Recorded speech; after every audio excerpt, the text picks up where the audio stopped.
অপেক্ষার আর মাত্র কয়েকটা দিন। উত্তর থেকে দক্ষিণ থিমের প্রাচুর্যে সেজে উঠছে পুজো মণ্ডপগুলি। উত্তরের জোড়াসাঁকোর সাতেরপল্লীর এবারের ভাবনা সূচি, যেখানে প্রতিমা এক অভিনব ভাবনায় সুসজ্জিত হচ্ছেন। আর মহানগরের মহাপুজো নিয়ে আমরা পৌঁছে গেছি সেই পুজো মণ্ডপে।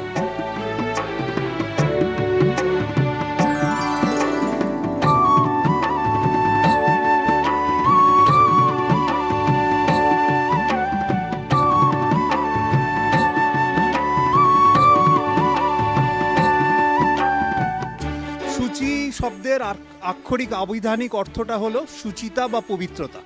সমুদ্র মন্থনকালে পুরা এক সময় যখন দেবাসুরেরা সমুদ্র মন্থন করেছিলেন, সেই সমুদ্র মন্থনকালে সমুদ্রের অতল গহ্বর থেকে 12টা চিরাচরিত বস্তু উঠে এসেছিল।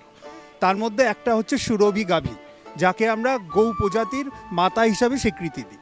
গোময় বা গোবর যে কোনো পূজা অর্চনার ব্যাপারে হিন্দু সনাতন সংস্কৃতিতে শুদ্ধতার কাজে ব্যবহৃত হয়। আবার মহামায়া দেবী দুর্গা আমাদের সর্বজনীন মাতা। এই পবিত্রতা এবং মাতৃত্বের মেলবন্ধনে জোড়াসাঁকো সাতেরপল্লীর 58তম বর্ষের উপস্থাপনা বা থিম হলো সূচি।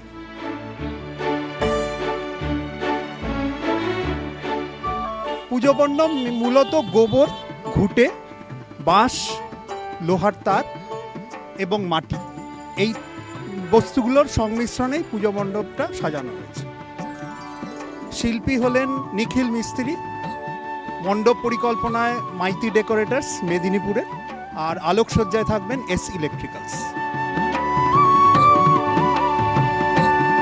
হিন্দু যে কোনো সংস্কারে গোময় বা গোবরের ব্যবহার একেবারেই অপরিহার্য। তাই সেই গোবরকেই সুচিতা হিসেবে ব্যবহার করে এবছর জোড়াসাঁকো সাতেরপল্লী তাদের পুজো মণ্ডপ সাজাচ্ছে, যেখানে প্রতিমা থেকে মণ্ডপ সজ্জা সবেতেই থাকবে গোবরের ছোঁয়া। আর গ্রাম বাংলায় প্রচলিত সেই গোবর লেপাকে বরাবরই মান্যতা দিয়ে এসছে এই বাংলার মানুষ, এবং সেই সমস্ত রীতি এবং সেই কাজকে তুলে ধরার একটি ক্ষুদ্র প্রচেষ্টা এবছর 58তম বর্ষে জোড়াসাঁকো সাতেরপল্লীর পুজো মণ্ডপে।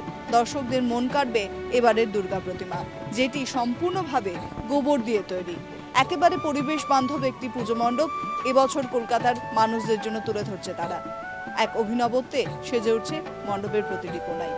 ক্যামেরায় বিশ্বজিৎ বেরার সঙ্গে শাশ্বতী রায়, কলকাতা।